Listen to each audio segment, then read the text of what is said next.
Fala rapaziada, sejam todos bem-vindos a mais um vídeo de notícias do São Paulo Futebol Clube, trazendo para vocês tudo atualizado sobre o nosso tricolor paulista. Mas antes de iniciar o nosso bate-papo, eu tenho que fazer aquele convite, deixa o like para fortalecer o canal, se inscreve se não for inscrito e não esquece de ativar o sininho para receber todas as notificações de vídeo aqui do nosso canal. E para começar o nosso bate-papo aqui, vou trazer para vocês aqui uma atualização sobre os nossos jogadores em recuperação, tá? Deixei separado aqui um tweet do Alexander, né? E uma matéria do GE e vou mostrar aqui para vocês. Vamos lá? Vamos lá, começando aqui com o Alexander. Nessa segunda-feira, Igor Vinícius continuou fazendo o trabalho com a fisioterapia. Não deve ter condições para o duelo contra o Palmeiras, tá? Alisson fez atividade com bola e tem maiores possibilidades. Luan e Patrick foram preservados por Ceni pelo lado físico no Majestoso. Podem voltar, tá? E aqui tem a matéria do GE, né? Falando também um pouco mais do Alisson, né? Ó, Alisson volta a treinar e São Paulo se reapresenta após vitória em clássico, tá?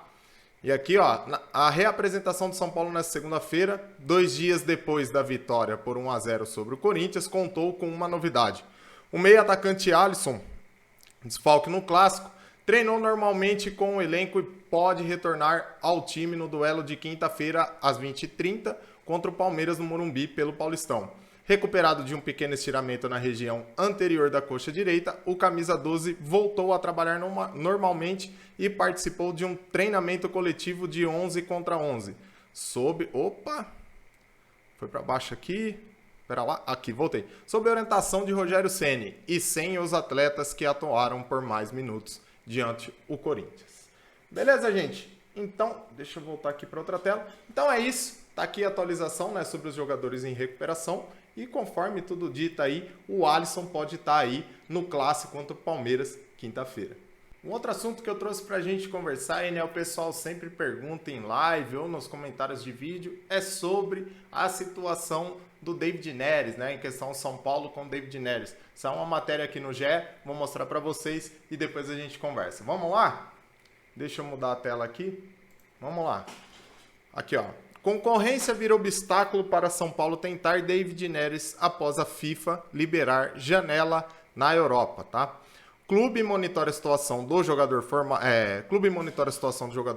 no clube e que fugiu da guerra na Ucrânia. Entidade divulgou que os atletas estrangeiros que atuam nos países em conflito podem procurar outros times, tá? A FIFA suspendeu os contratos e liberou os jogadores estrangeiros que atuam na Ucrânia e Rússia, países que estão em guerra, para procurarem outros clubes até o meio do ano, tá? Porém, o que seria uma boa notícia para o São Paulo, pensando na possível repatriação de David Neres, tem um ponto que dificulta a ação no mercado, a concorrência europeia.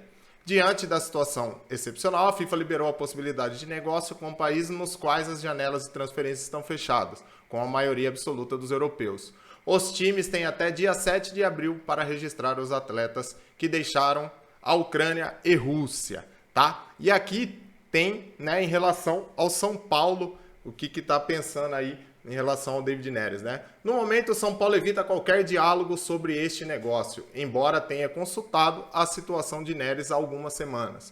O discurso é que, antes de pensar em futebol, o clube quer dar um tempo necessário para David Neres se recuperar do trauma vivido durante a fuga do território ucraniano. Segundo o presidente Júlio Casares, na segunda-feira, o São Paulo, ciente desse cenário todo citado anteriormente, se interessaria em avançar no negócio por David Neres se houver a possibilidade de mercado ou a possibilidade de uma conversa. Tá, gente? E aí eu mantenho aqui a minha mesma resposta, né? Eu acho que diante de tudo que aconteceu, né? O que eu menos acho que os caras estão pensando agora é futebol. Acho que os caras estão pensando aí em, né, tentar forças aí para voltar diante do cenário que foi. E a gente continua aí monitorando nessa situação e tudo mais. Mas como eu sempre disse para vocês, eu acho que ainda os caras nem estão pensando nisso. Mas saiu uma matéria aqui e eu trouxe para vocês. E para fechar o vídeo aqui, né, trouxe aí uma parte, né, da entrevista que o Muricy deu ao Mesa Redonda, né? E eu quis trazer, ele falou de vários assuntos, mas eu quis trazer um assunto específico que foi sobre os salários, né, dos jogadores, né, porque teve aí, né, uma matéria do UOL, vésperas, né,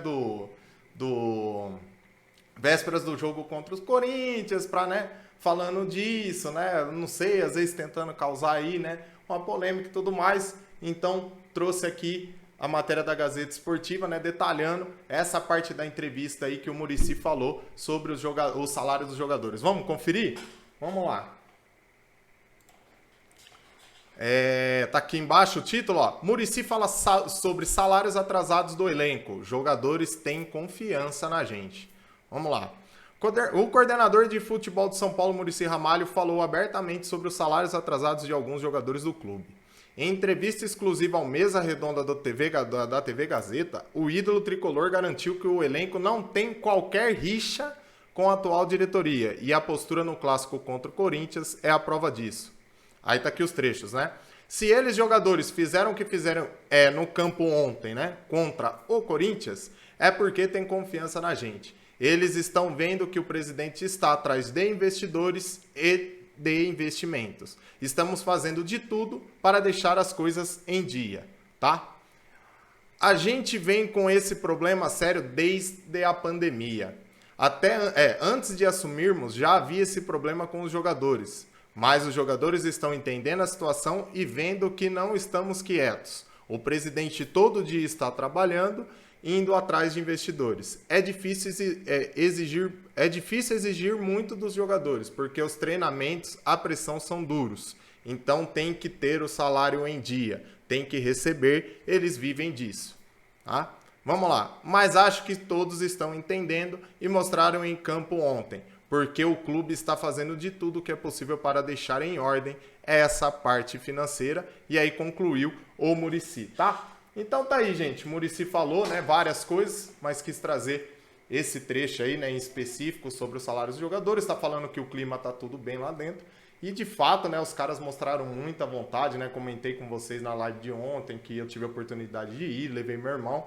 E de fato, né, por mais que tenha alguns jogadores ali que a gente fala das limitações técnicas e tudo mais, vontade não faltou e foi uma vitória importantíssima aí para dar moral ainda mais para enfrentar o Palmeiras na quinta-feira. Então, gente, esse é o vídeo de hoje. Desejo para você um bom resto de noite. Ficamos por aqui. Um grande abraço. Fiquem com Deus. Até o próximo vídeo. Fui!